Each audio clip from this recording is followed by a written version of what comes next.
Hello, welcome to another edition of Inside Email Stack. It's the end of 2025, and Matt and I are going to just talk about what happened this year and our plans for 2026. So, Matt, how do you think in general we went in 2025? I think we went okay. Um, some good, really good things, and then kind of some maybe more frustrating things. I think is probably a good way of describing it. Right, Um, right. I feel like we've got ourselves. We've spent the year kind of getting ourselves in a position where we know what 2026 will be, a bit more reliably. And we'll talk about that, I guess, but kind of knowing a bit more about who our target customer is and how to communicate and market and educate that customer. Hmm. I think we had an idea this time last year, but we've now kind of validated the idea and also realized that some of the idea was wrong. Right. It took us a year to figure out all of these things. So I feel like we're going into 2026 with some good momentum, and I feel like we know what we're doing. I guess we'll figure out by the end of 2026 if that's true. But Yeah. um, I mean, I think a year sounds it feels like when you say it out loud, it sounds like quite a long time, doesn't it? To figure this stuff I out, think but it's I don't normal. I think it think I is. think Yeah. I think a lot of startups take 12 to 24 months to actually figure stuff out. Mm.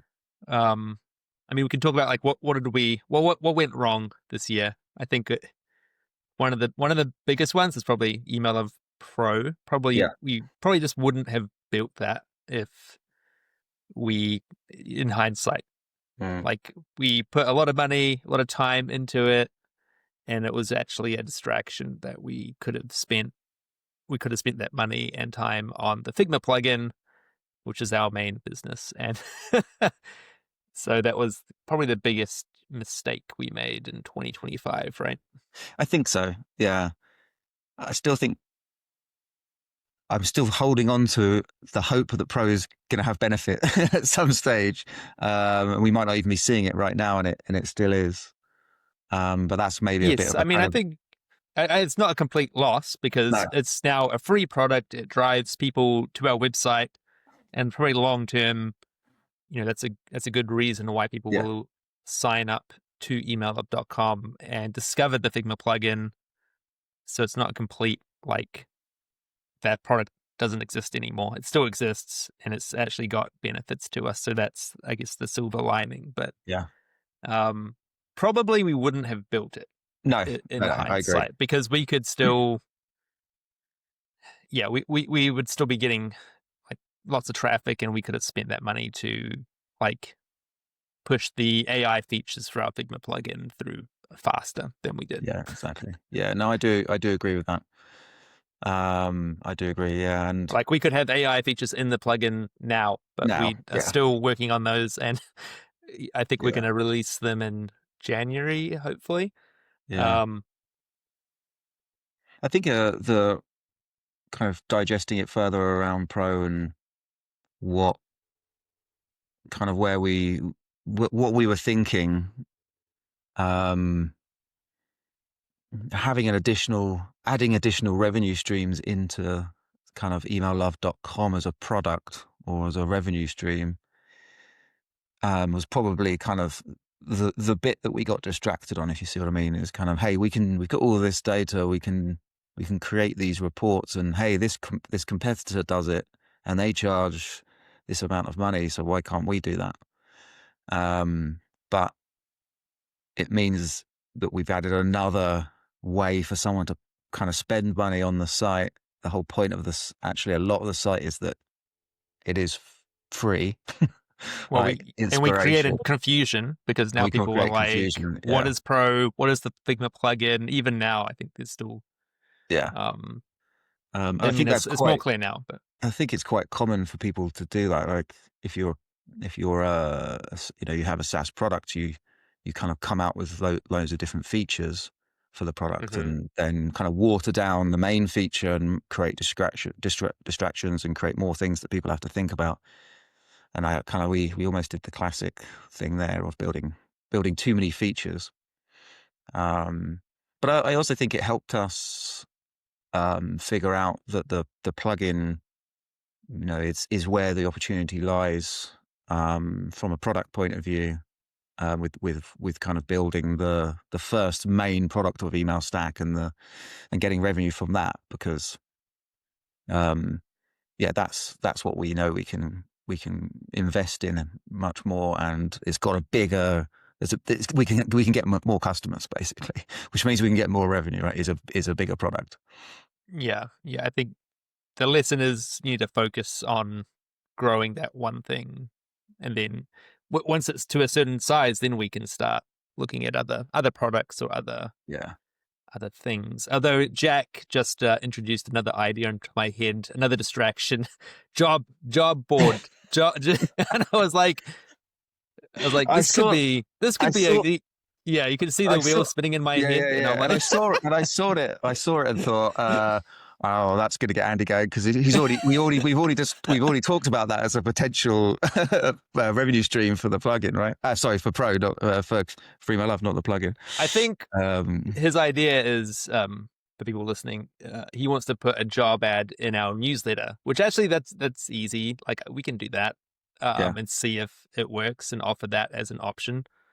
Um, but I have toyed with what if we just add a job board, because there are like SaaS job board products. It's pretty easy just to like Mm, create a job board, but it'll be empty. So like I think it's yeah. quite hard to like start it and get people actually like paying you to post a job. Yeah.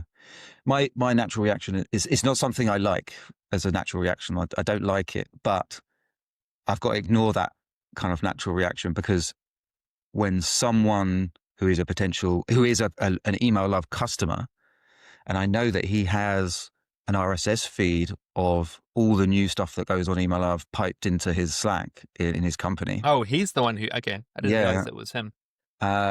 He's doing that, and he's telling us some things that he wants. We have to listen to that, right? Even if my natural reaction is I don't like job boards, it's a bit kind of like, I'm not sure that's a community that I was interested in or think would be kind of lucrative enough to want to do it, right? But if if we get people that want to do it, then we have to kind of Well, listen and I and, was and test it out. I was thinking this morning, what if we also featured someone looking for work? So you feature like someone on LinkedIn who's like open to work, and we're like, hey, we'll feature you in our newsletter. We've got goes out to 14,000 people, Mm, and that's like free, obviously. And then we also have like, and here are some jobs. yeah. That could be I don't know. It's more of like I think it's easy to test something like that in our newsletter, but like Mm, I don't want. I also am like we need to stop getting distracted yeah, exactly. with stuff. We need to I mean, just I like suppose we could like every week you could like scrape in some way the top 5 jobs going. And when I say top, I mean maybe by like the job description, I don't know, email marketing manager or something like that, and just put them as a section in the newsletter, just for nothing for a bit, and and see what kind of reaction we and get, then see like if you want to and then post go your back. job, Yeah, then it costs some money. yeah, I don't. exactly. The thing is, you'd have like maybe that could work or like be worth it if every week you were posting like 4 or 5 jobs. Yeah, But it's but it's really more of like a covering your cost type thing rather than yeah, we're not going to be like making tons of money um, from that. yeah, and in this again, this is another kind of distraction. And I think when the other thing about Email Pro that I kind of think about when I think about anything that you do or anything that we're going to do is like, it's a real temptation, I think, when you're building products to just go, I'm just going to build it and put it out there and see what happens. And I think to go from there to then something that has got audience, got customers, and is growing well. If you can go from that to kind of lots of customers, you've hit a bit of a lucky timing. Because if you're going to put something out there, you have to do it seriously and properly. And I'm not Hmm. saying we didn't do that with Pro. We did, but because there was other things around it, it's a distraction and confusing. I also think the confusion with plugin and email love is kind of a similar thing. So people come to email love for inspiration, but we also have the product that is the plugin. Like it drives traffic there, but they almost should be two separate things and run as two separate companies, right? And then there isn't that confusion. Then we do them both properly, but so I think it was a bit of that as well. Yeah, the concern is if we make the email of Figma plugin its own brand, we just lose all that brand equity. It's a ton of work, and we have to figure out how to drive traffic to a new website, Yeah, which I feel yeah, like is going to push us back another 12 months yeah, because that would take a lot of time. yeah. I think there's a timing element to when and if we do it. Like there's a timing bit where we're we have enough of maybe we've just got enough brand recognition in the plugin or enough customers for the plugin that, and we're getting enough traffic to the plugin site that we might be able to move it or redirect it without affecting it. But right now, yeah, I think Yeah, we'll right now know. I it's think we'll know too when it's the right small. time. Yeah, it's too Um, small right now. I would yeah, be, it's a yeah, scary thing to think about doing now. Like it, yeah. we've worked really hard to get to the level that we've got to, and we found we think we found the ICP and the right makeup of the ICP that to then kind of make a drastic change. It's too risky for me right now, but it could be something we do next year, maybe.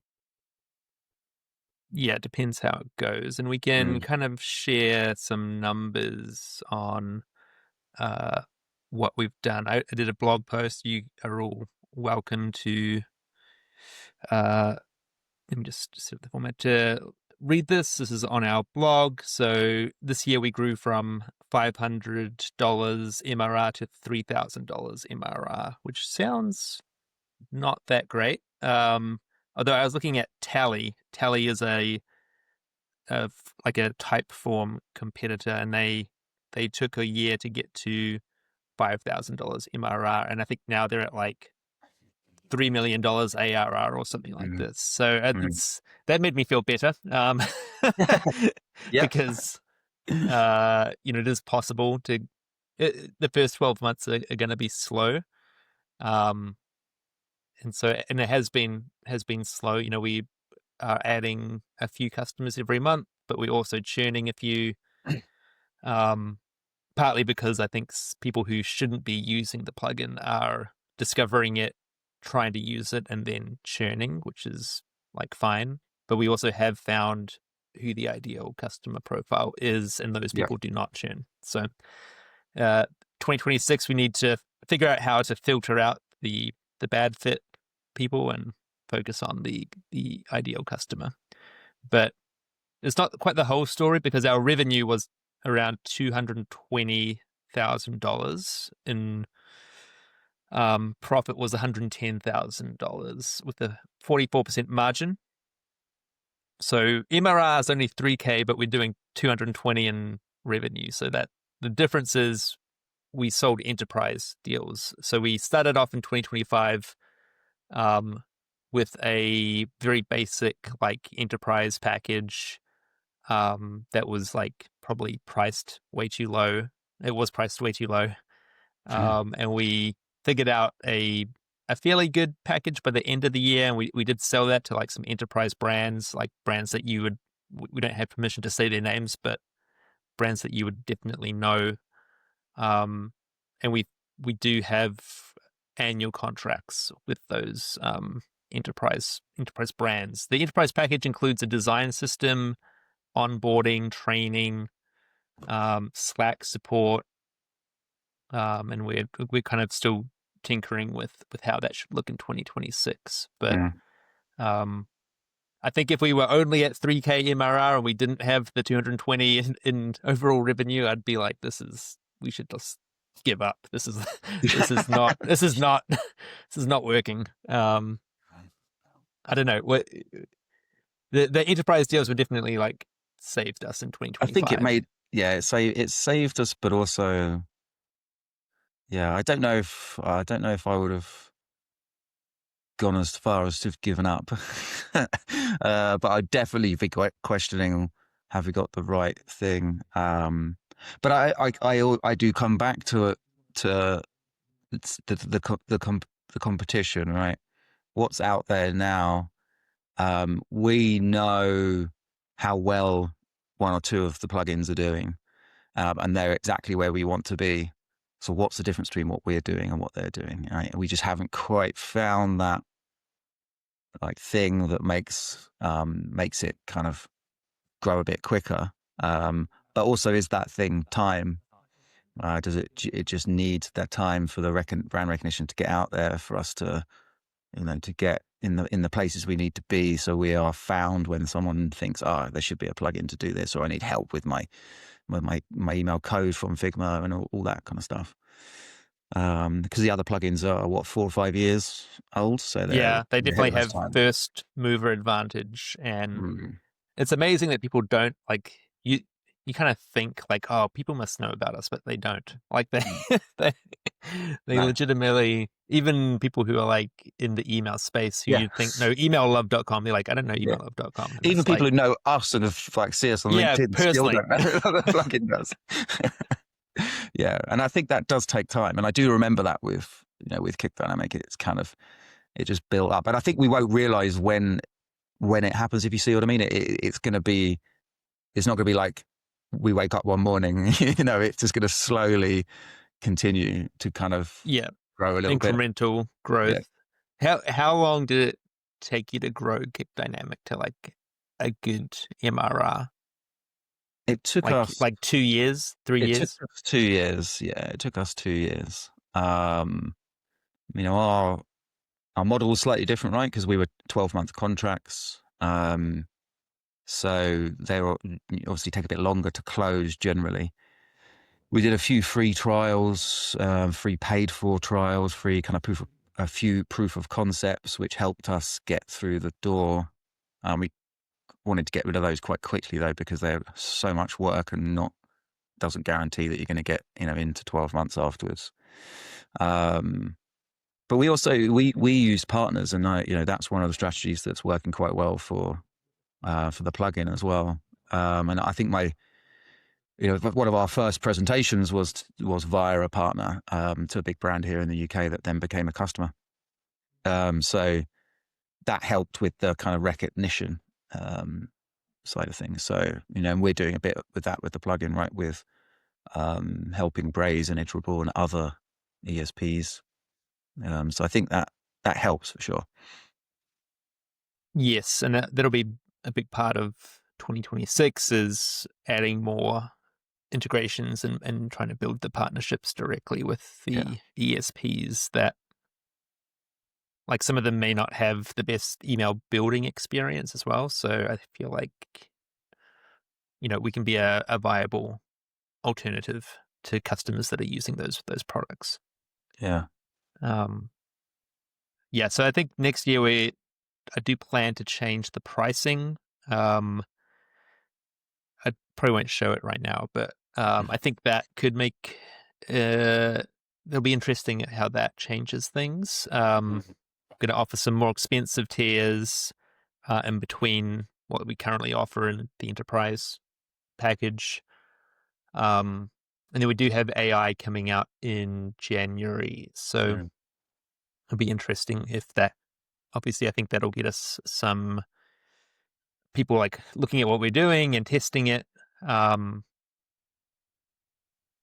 Whether those people will convert and actually use the AI, I don't know, but if we can do it right, I feel pretty good about what we're building. Yeah. Um, Yeah, me too. And I think the AI for me has there's kind of two bits that I think will help. One is that we're using AI to kind of almost speed up the learning of using the plugin, right? Because there's still some things you have to learn about it to use it. If you, the more you use Figma, I think the easier it is, obviously, because you become a kind of a Figma expert. But it helps in bridging that gap. So that should in theory prevent Should reduce churn. churn. Yeah, it should Yeah, reduce churn because you can yeah, then fix your email. If you break your email, you can fix it with one yeah. click. So we're introducing we're calling it a Copilot feature, Mm. stealing that idea from Microsoft, Who? and then from Microsoft. Microsoft has a Copilot. I don't know if it's any Yeah, good. I don't use Microsoft, but the other thing, yeah, we're adding is an AI studio for generating an email yeah, from a campaign brief. Which, if we can nail that, that should get us a lot of growth in 2026. I think. yeah. I think so. I think that's it's almost what's expected as well. And yeah, I think it kind of in someone's head when they're seeing it, it will bridge the gap between, okay, I do all my like briefing and planning over here, and you've got the plugin over here, and I've got to move it from here to here. It should remove some of that kind of connection. I'm also excited about demoing it because I think it'd be a really nice demo to be able Yes, to I kind of think go, we can create hey, a killer ooh, demo. yeah, and just Yeah, have this like amazing email in your branding in Figma, created really, really quickly. Yeah, I think that'd be ace. yeah. I don't see why we wouldn't close a ton of deals with that demo. Yeah. Um, the other thing am interested in doing is a free plan, which I kind of put on hold, but I think offering a lightweight free version where you can export maybe 5 emails per month, because there's like existing competitors that don't have a free version. I think we have to Yeah. do that, or like I think that will be able to win deals from those competitors, especially with like the certain type of customer that doesn't, they're paying for a product, but they're only exporting a few emails per month. Yeah. Like it's not going to cost us that much to offer. No, Um, so yeah, I think that'll make a big difference as well. it would be nice to do that. It would be nice to build in some kind of virality into that. But It's it's a very little bit difficult. like I was saying, it's a little bit hard to To build in the Yeah. logo into those Yeah. emails because they could easily remove it, or Yeah. We it's also not. don't want them to send email to their customers with a Yeah, hey, this is they don't. powered by Yeah, plug. It's just not gonna. It's not nice. Well, we wouldn't do that, right? So, like, yeah. So I don't think we can, but it would be nice to kind of think about having that in there somehow. I But also don't know if it works because if you think of like Beehive, they did that and they grew from adding the Beehive logo to mm, the bottom of the emails, but their customers were sending to other people who might use Beehive, whereas our customers are sending to like consumers who are never going to use Email Love. yeah, So I don't know if it would even make sense, even if we could do it. yeah. The Beehive one's interesting because I think you can probably tell an email has been built in Oh, Beehive, oh yeah, right? they So, definitely have a template that yeah, looks very Beehivey. yeah, Like um, your email is you know, look, I can tell it's Beehive. yeah, yeah. Um, mm, The other thing I wanted to talk about is we figured out our ICP, our ideal customer profile, which I talk about here, but it is, you probably can't read it. It is a um, lifecycle or CRM marketing team with access to a designer or team of designers that manages the components in Figma, and then we enable the marketing team to build responsive emails using those components. And we've worked with mm, some, usually they're like larger companies. They just have design teams that know Figma inside out. They know it better than I do. Like I'm constantly like impressed with some of the work that these guys do. Um, or like what you can do in Figma. Like they've definitely shown me some things this year which I didn't even know. mm, Um, and then the marketing team is, they're a professional marketing team. There's no specific vertical, but they're typically using Braze or Iterable, Salesforce, that type of platform. So we want to get away from the other like freelancers or like small like one person business that kind of uses Figma but not very well. Mm. Even agencies, we've really I initially thought agencies would be perfect for this, and if I ran an agency, I would want to use this, but they, from what I've found, is they don't have the time to learn how it works, No. and they don't their designers don't necessarily know Figma very well. They're just like Photoshop designers that can make a good looking email, but they don't actually understand Figma at all. Yeah. Um, that's been interesting because, on the surface, you would think agencies would be a great fit for this product. And probably Yeah. some are. So I'm not saying all agencies are not a good fit, but like I thought we would have, half Mm. of our customers would be agencies by now. Yeah. I think we're probably looking for agencies that do email, but email's not their core strong subject. So like an actual pure email marketing agency is probably not the best fit, but maybe they're do ads or something like that, but has fallen into doing email because the customers asked them to do it. That might be a kind of better fit, maybe. It's also I just don't know. quite hard to change in agencies like Yeah, existing like the processes. process. Yeah, Like they're just like, I can already do it like really fast with like this process that I've already created, yeah, or like templates that I've already built, and like getting them to change that is like you're not going to convince them to do it. They've got to want to do that. yeah. Um, I I agree. think maybe long term they'll slowly catch on to it and start using it, but Yeah. it's been a lot harder to convince agencies to use it than I would have thought. Mm, yeah.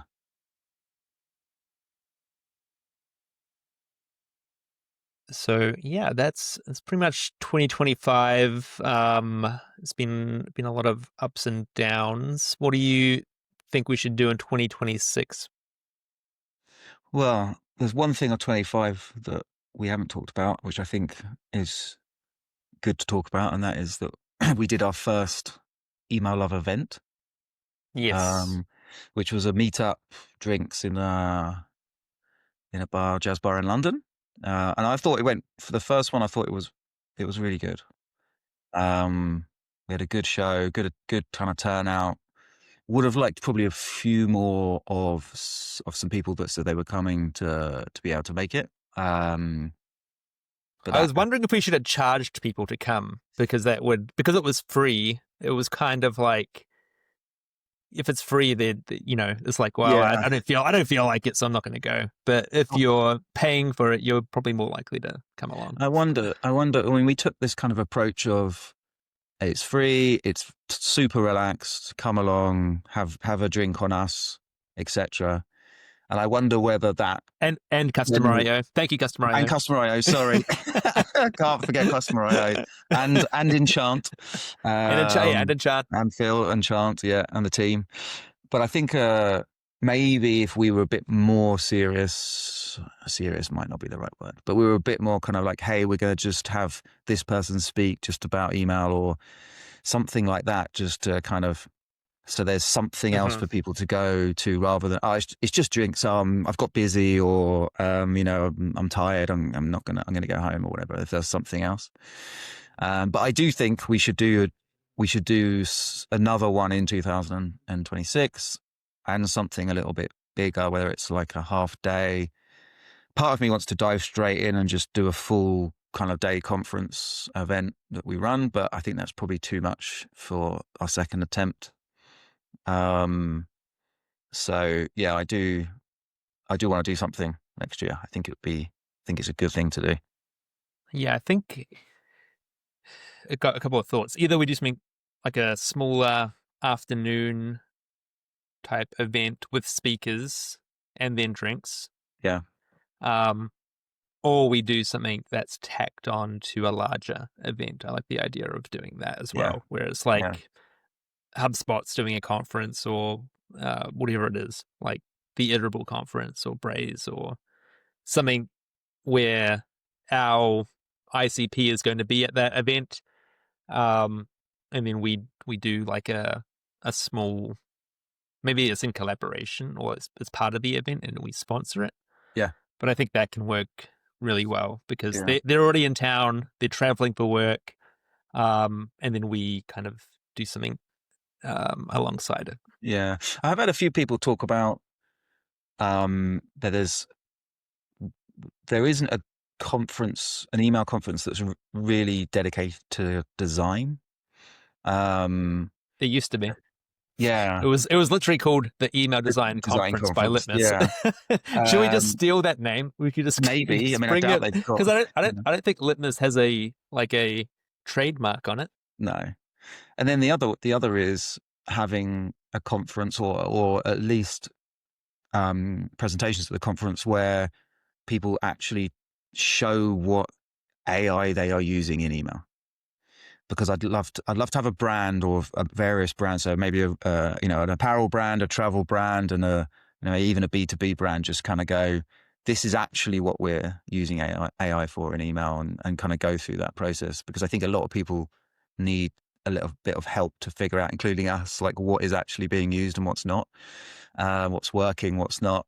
That would be really interesting to me. And I've had a few people who I speak to say similar things. So it doesn't have to be like an AI and email conference, but could be the main kind of focus, I guess. Would they be willing to share that information? I think they would. I think they would. Only, some will be willing to share because they've had success, so they can kind of share that and get some nice recognition and stuff like that. Others will want to share and be honest about what hasn't worked because they're okay and just generally they're a brand that allows them to do that. Of course, some will say, no, we don't want anyone to know. Yeah, it's secret. It's top secret. Yeah, it depends on the brand, I think. And what, which is, it's a hard thing to do. I mean, it's kind of always my issue, generally with conferences. I assume it's not just the email marketing space, but you get vendors pitching to vendors, and you don't hear from the brands enough. And when you go to an event or a conference where there's brands presenting without any vendors at all, then that's much more relevant and much more interesting. I do think the thing is the vendors can also sponsor it. So Yeah, you've got to get the balance right maybe between. you have one sponsor also, or you have some sponsors, but they can't speak, which I don't know. They probably wouldn't like that. It's a tricky one because you do want the sponsorship to help pay for the conference. Yeah, if I remember rightly, the first design conference Litmus did was no sponsors as well. I think Well, I it think took Litmus had enough revenue to kind of to be able to do pay for that. it as Pay well. for it. Yeah, yeah, Whereas totally. we do not. Yeah. Um, yeah. So I think tagging on to an existing conference as a kind of an event or running our own one. I think we'll do that. We'll do that next year for sure. Hopefully, maybe one again in London and then one somewhere in the US. That'd be cool. Yeah, an email design conference I think is actually a very interesting idea. Because people did love the Litmus one, the original one, I think. Yeah. And having it focused on design that could be good. It could be an interesting one.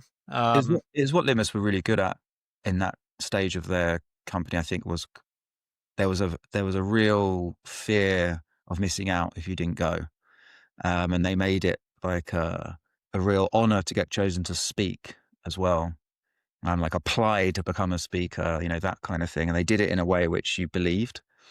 I think they gave out some kind of swag as well that everyone wanted to get their hands on. It was really well done. We'd have to find the new way of doing that because I think people see through a little bit of that now. But yeah, I think we'll figure it out. Yeah, but I think there's definitely space for a more independent conference like that. That's not part of a big company like Yeah, Validity, or you're still doing the Litmus conference, but I think it's only online and it's only definitely not online. quite the same as what it used to be.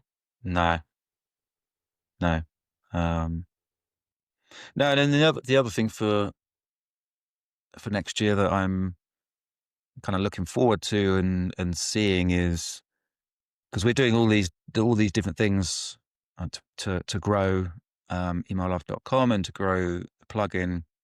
Um, I want to see. I want to have 6 months of all of these things behind us to see what's worked and what's not.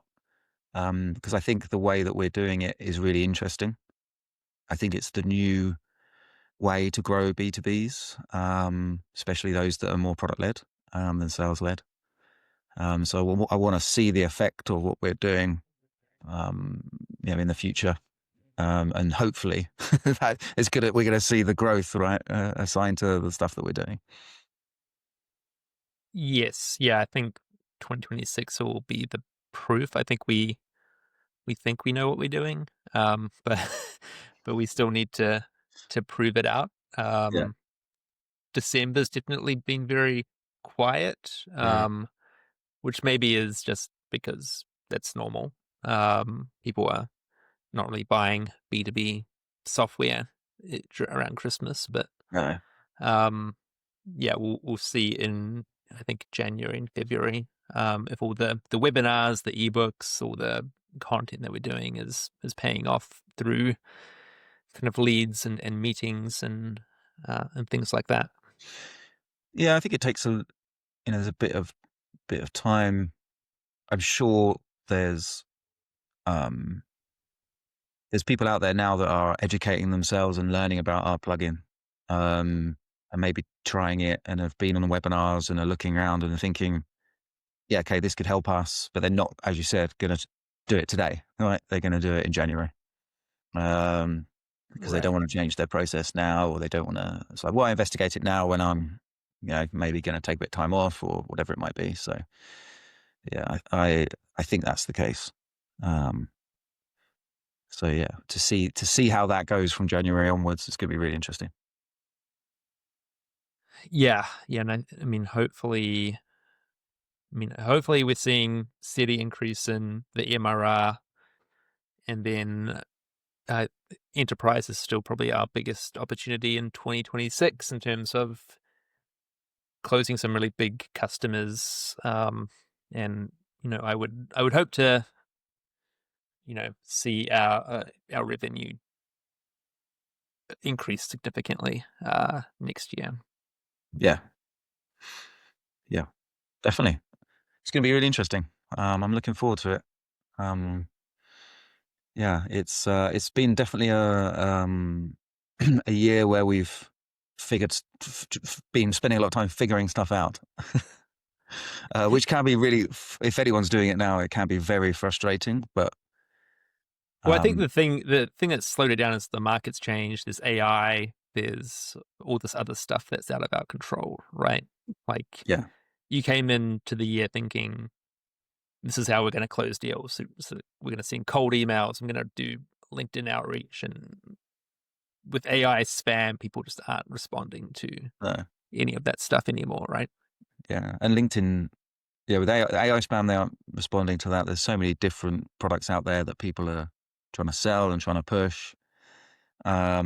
I think a lot of people ignore LinkedIn messages now because you're just being told.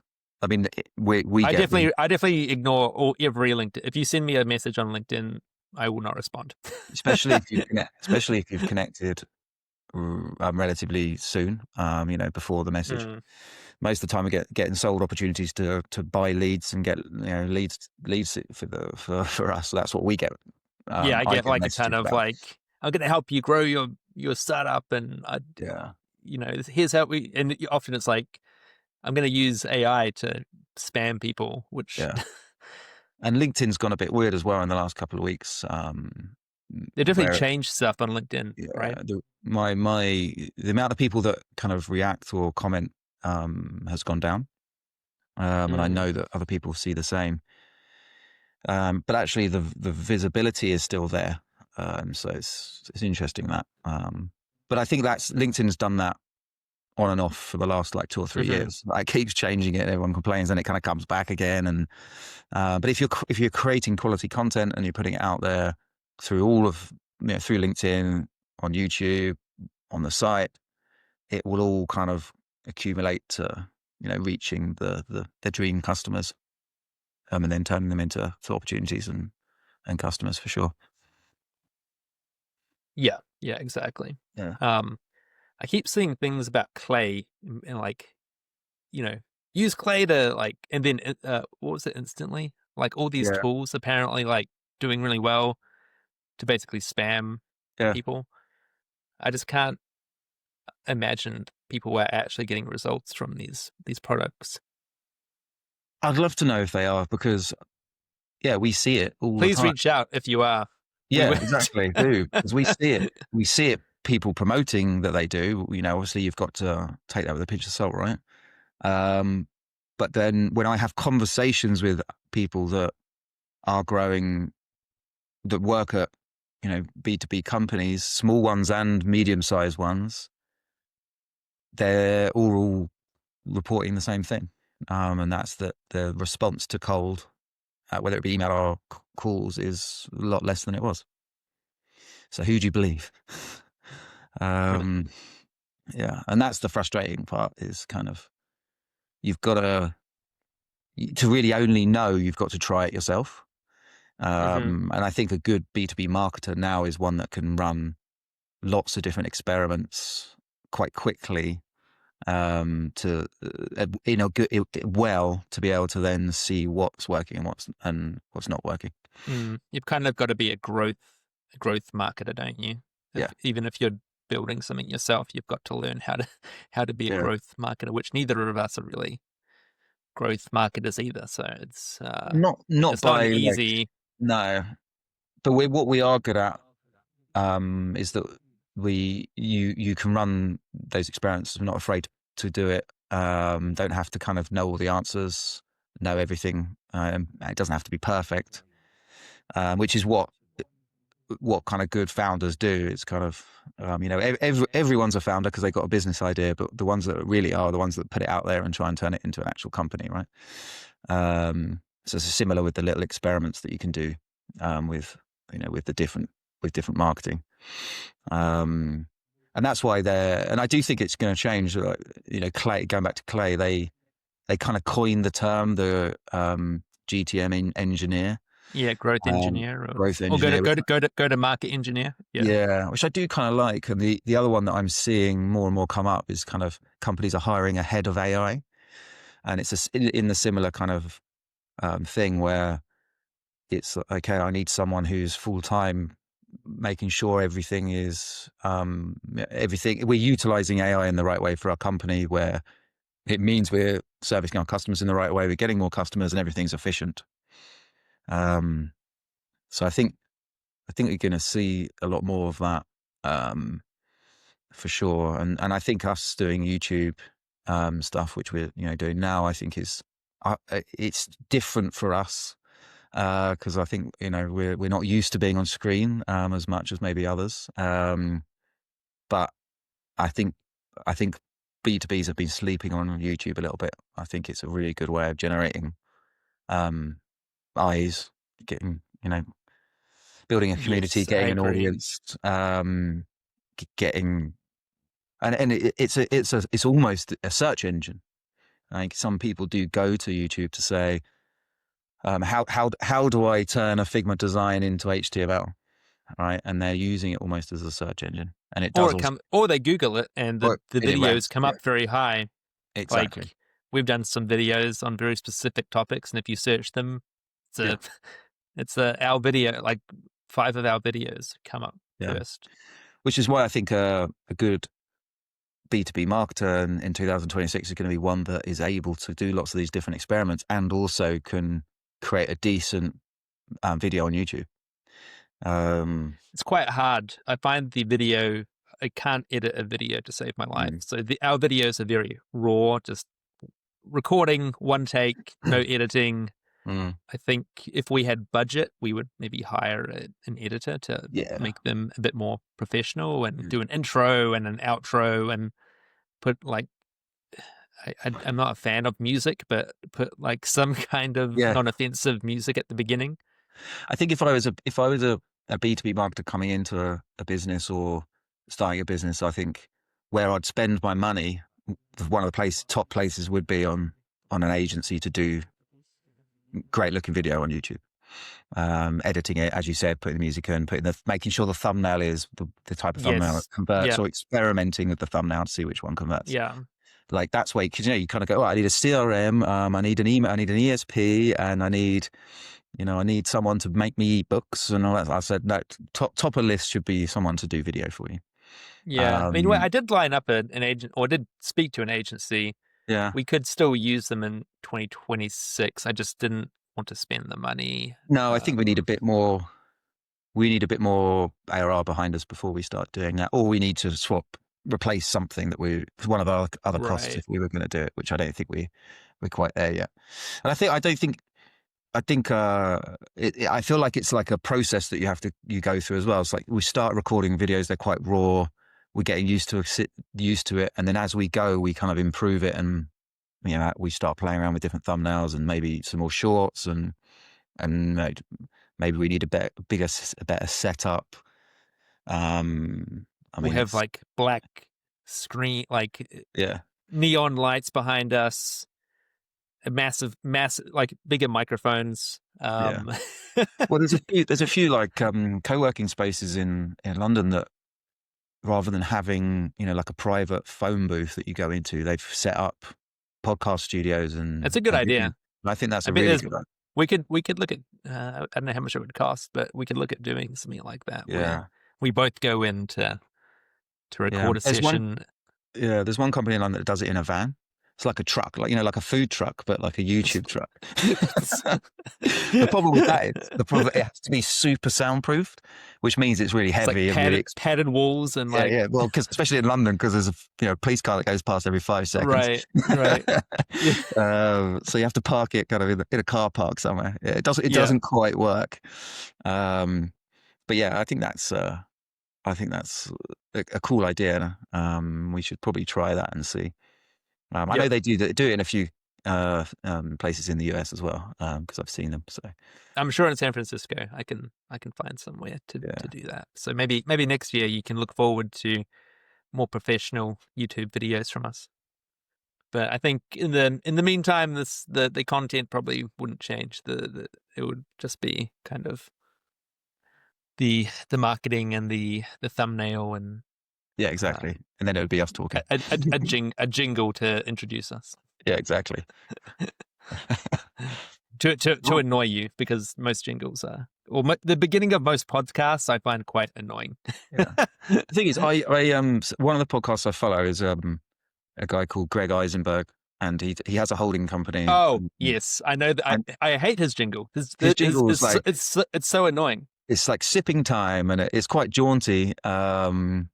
I hate it.